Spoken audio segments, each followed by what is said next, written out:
پیر کامل قسط نمبر 26۔ اگلے چند ماہ وہ پڑھائی میں بے حد مصروف رہا، اتنا مصروف کہ امامہ کو یاد رکھنے اور اس کے بارے میں معلومات حاصل کرنے کی کوشش کو کل پر ٹالتا رہا۔ شاید یہ سلسلہ بھی چلتا رہتا اگر اس شام اچانک اس کی ملاقات جلال انصر سے نہ ہو جاتی۔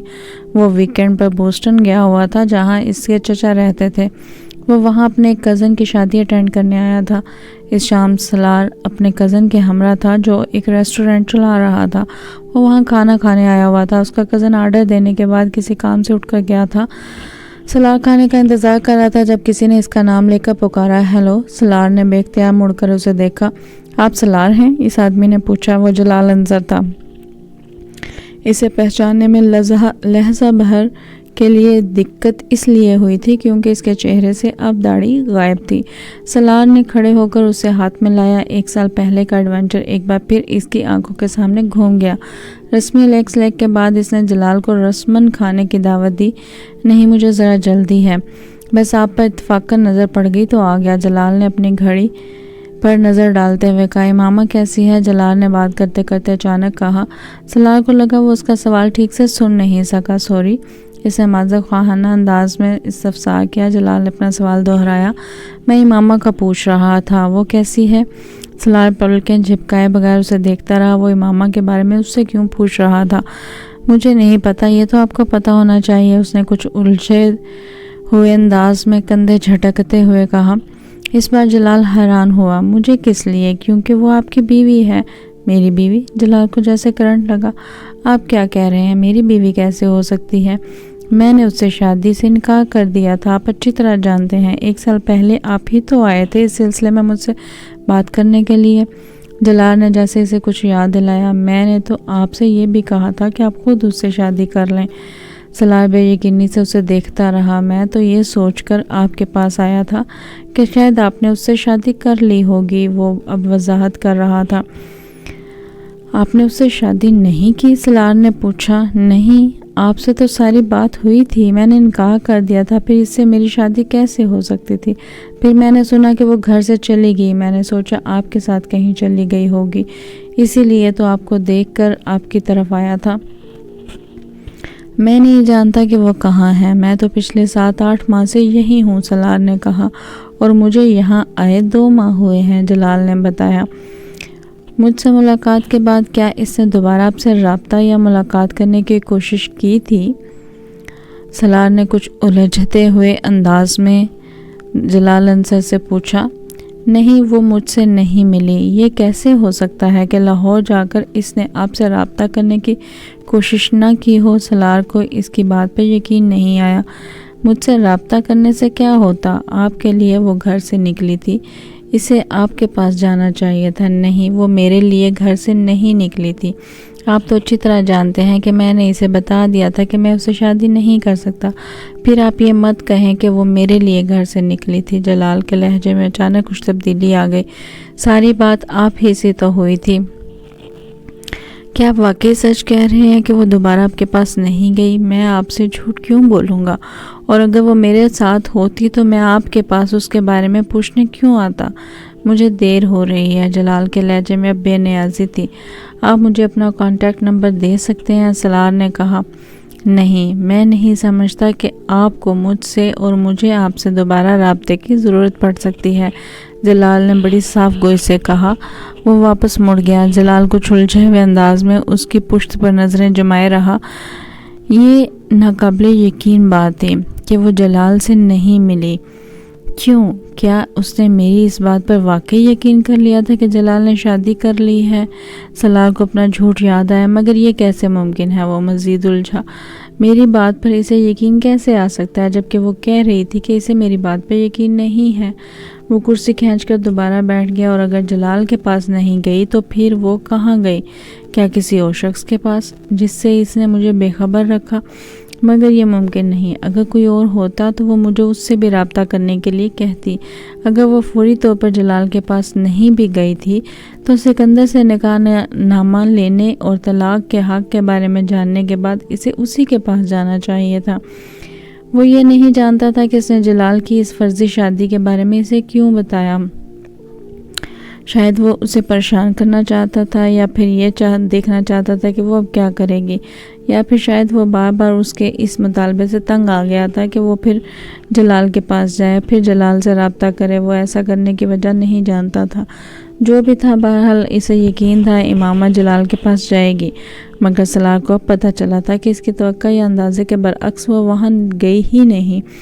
ویٹر اب کھانا سرو کر رہا تھا، اس کا کزن آ چکا تھا۔ وہ دونوں باتیں کرتے ہوئے کھانا کھاتے رہے، مگر سلار کھانا کھاتے اور باتیں کرتے ہوئے بھی مسلسل امامہ اور جلال کے بارے میں سوچتا رہا۔ کئی ماہ بعد یک دم وہ اس کے ذہن میں پھر تازہ ہو گئی تھی۔ کہیں ایسا تو نہیں کہ وہ دوبارہ اپنے گھر واپس چلی گئی ہو؟ کھانا کھاتے کھاتے اسے اچانک خیال آیا، ہاں یہ ممکن ہے۔ اس کا ذہن متواتر ایک ہی جگہ اٹکا ہوا تھا۔ مجھے پاپا سے بات کرنی چاہیے، انہیں یقیناً اس کے بارے میں کچھ پتہ ہوگا۔ سکندر عثمان بھی ان دنوں شادی میں شرکت کے غرض سے وہیں تھے۔ واپس گھر آنے کے بعد رات کے قریب جب اس نے سکندر کو تنہا دیکھا تو اس نے ان سے امامہ کے بارے میں پوچھا۔ پاپا، کیا امامہ واپس اپنے گھر آ گئی ہے؟ اس نے کسی تمہید کے بغیر سوال کیا، اور اس کے سوال نے کچھ دیر کے لیے سکندر کو خاموش رکھا۔ تم کیوں پوچھ رہے ہو؟ چند لمحوں کے بعد انہوں نے درستی سے کہا، بس ایسے ہی، اس کے بارے میں اتنا غور و فکر کرنے کی ضرورت نہیں ہے۔ تم اپنی اسٹڈیز پر اپنا دھیان رکھو تو بہتر ہے۔ پاپا پلیز آپ میرے سوال کا جواب دیں۔ کیوں جواب دوں؟ تمہارا اس کے ساتھ تعلق کیا ہے؟ سکندر کی ناراضی میں اضافہ ہو گیا۔ پاپا، اس کا ایک بوائے فرینڈ مجھے آج ملا ہے یہاں، وہی جس کے ساتھ وہ شادی کرنا چاہتی تھی۔ تو پھر یہ کہ ان دونوں نے شادی نہیں کی۔ وہ بتا رہا تھا کہ امامہ اس کے پاس گئی ہی نہیں، جبکہ میں سمجھ رہا تھا کہ وہ لاہور جانے کے بعد وہ اسی کے پاس گئی ہوگی۔ سکندر نے اس کی بات کاٹ دی۔ وہ اس کے پاس گئی یا نہیں، اس نے اس سے شادی کی یا نہیں، یہ تمہارا مسئلہ نہیں ہے، نہ ہی تمہیں اس میں انوالو ہونے کی ضرورت ہے۔ ہاں، یہ میرا مسئلہ نہیں ہے، مگر میں جاننا چاہتا ہوں کیا امامہ آپ کے پاس آئی تھی؟ آپ نے اس سے شادی کے پیپرز کیسے بھجوائے تھے؟ میرا مطلب کس کے ذریعے؟ سلار نے کہا۔ تم سے کس نے کہا کہ اس نے مجھ سے رابطہ کیا تھا؟ وہ ان کے سوال پر حیران ہوا۔ میں نے خود اندازہ لگایا، اس نے مجھ سے کوئی رابطہ نہیں کیا۔ وہ رابطہ کرتی تو میں ہاشم اور بین کو اس کے بارے میں بتا دیتا۔ سلار ان کا چہرہ دیکھتا رہا۔ میں نے تمہارے کمرے کی تلاشی لی تھی اور میرے ہاتھ وہ نکاح نامہ لگ گیا۔ مجھے یہاں بھجواتے ہوئے آپ نے کہا تھا کہ آپ وہ پیپرز امامہ تک بھجوا دیں گے۔ ہاں، یہ اس صورت میں ہوتا اگر وہ مجھ سے رابطہ کرتی، مگر اس نے مجھ سے رابطہ نہیں کیا۔ تمہیں یہ یقین کیوں ہے کہ اس نے مجھ سے ضرور رابطہ کیا ہوگا؟ اس بار سکندر نے سوال کر ڈالا۔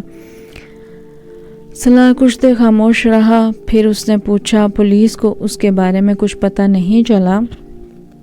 نہیں، پولیس کو پتہ چلتا تو اب تک وہ ہاشم مبین کے گھر واپس آ چکی ہوتی، مگر پولیس ابھی بھی اس کی تلاش میں ہے۔ سکندر نے کہا۔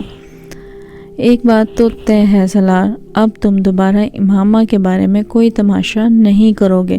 وہ جہاں ہے، جس حال میں ہے، تمہیں اپنا دماغ تھکانے کی ضرورت نہیں۔ تمہارا اس کے ساتھ کوئی تعلق نہیں ہے۔ پولیس جیسے ہی اسے ڈھونڈے گی، میں وہ پیپرز ہاشم مبین تک پہنچا دوں گا تاکہ تمہاری جان ہمیشہ کے لیے اس سے چھوٹ جائے۔ پاپا، کیا اس نے واقعی کبھی گھر فون نہیں کیا؟ کیا مجھ سے بات کرنے کے لیے؟ سلار نے ان کی بات پر غور کیے بغیر کہا، کیا وہ تمہیں فون کیا کرتی تھی؟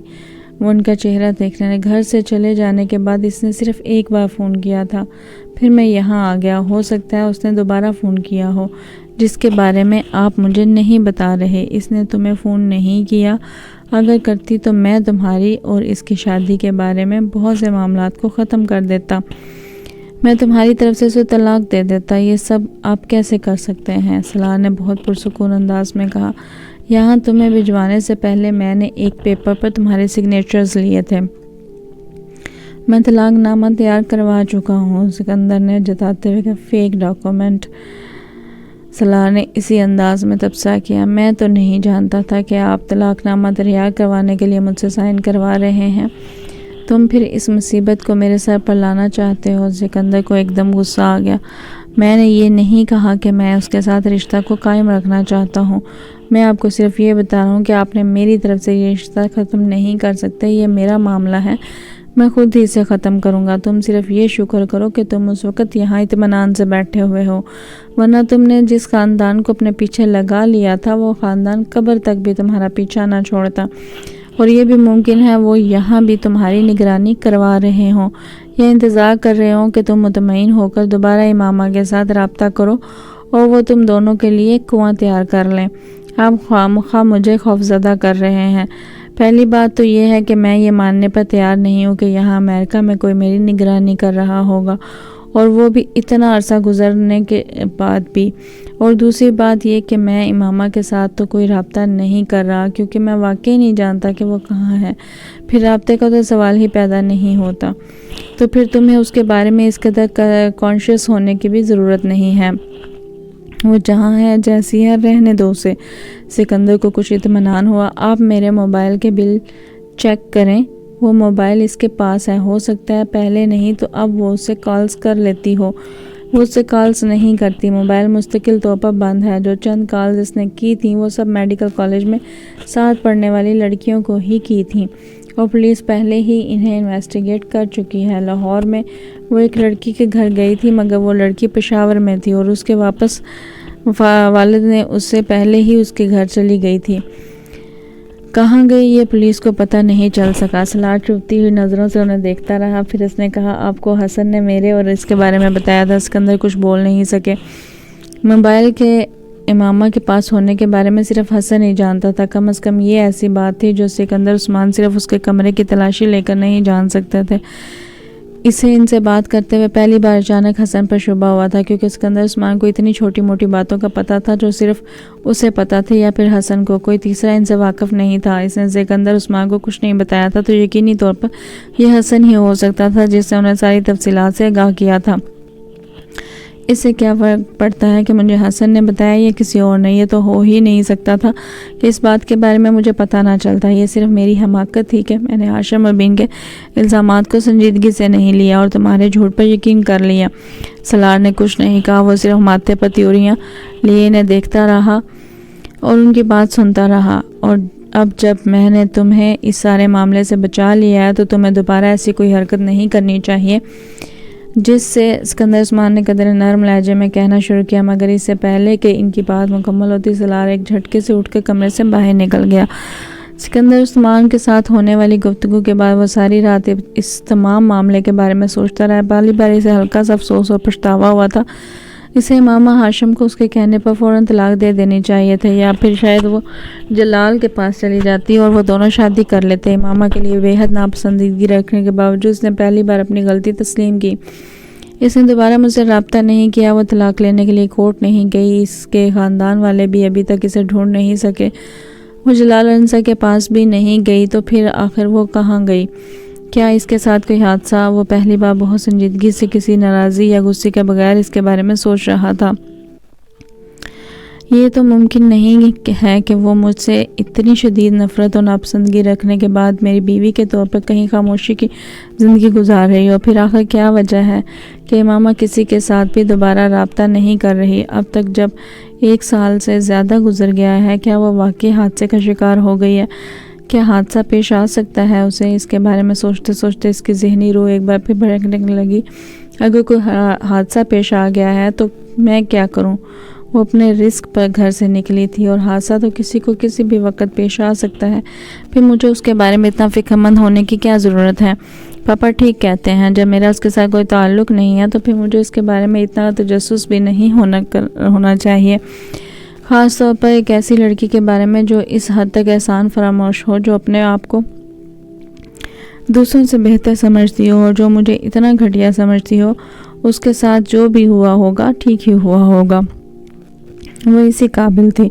اس نے اسی کے بارے میں ہر خیال کو ذہن سے جھٹکنے کی کوشش کی۔ کچھ دیر پہلے کی تعصب میں سنجیدگی وہ محسوس نہیں کر رہا تھا، نہ ہی اسے کسی قسم کے پچھتاوے کا احساس تھا۔ وہ ویسے بھی چھوٹی موٹی باتوں پر پچھتانے کا عادی نہیں تھا۔ اس نے سکون کے عالم میں آنکھیں بند کر لیں۔ اس کے ذہن میں اب دور دور تک کہیں امامہ ہاشم کا تصور موجود نہیں تھا۔ کبھی وینڈم گئے ہو؟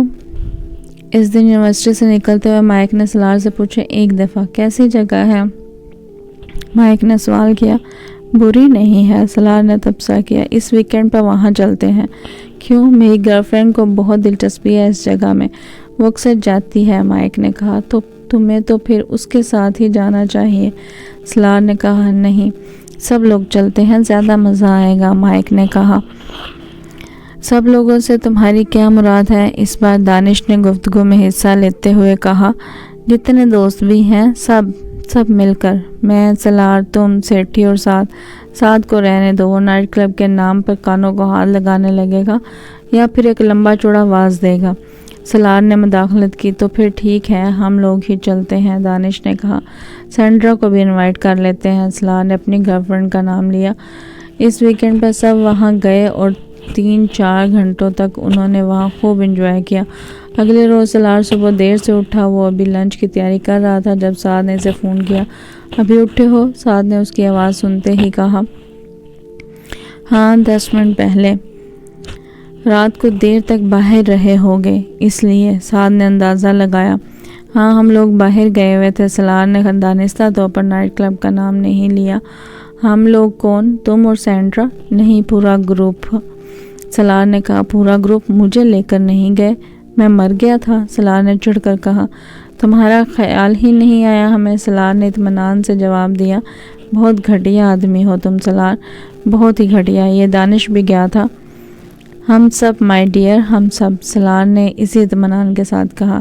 مجھے کیوں نہیں لے کر گئے تم لوگ؟ سلار کی خفگی میں کچھ اور اضافہ ہو گیا۔ تم ابھی بچے ہو، ہر جگہ بچوں کو لے کر نہیں جا سکتے۔ سلار نے شرارت سے کہا میں ابھی آ کر تمہاری ٹانگیں توڑتا ہوں، پھر تمہیں اندازہ ہوگا کہ یہ بچہ بڑا ہو گیا ہے۔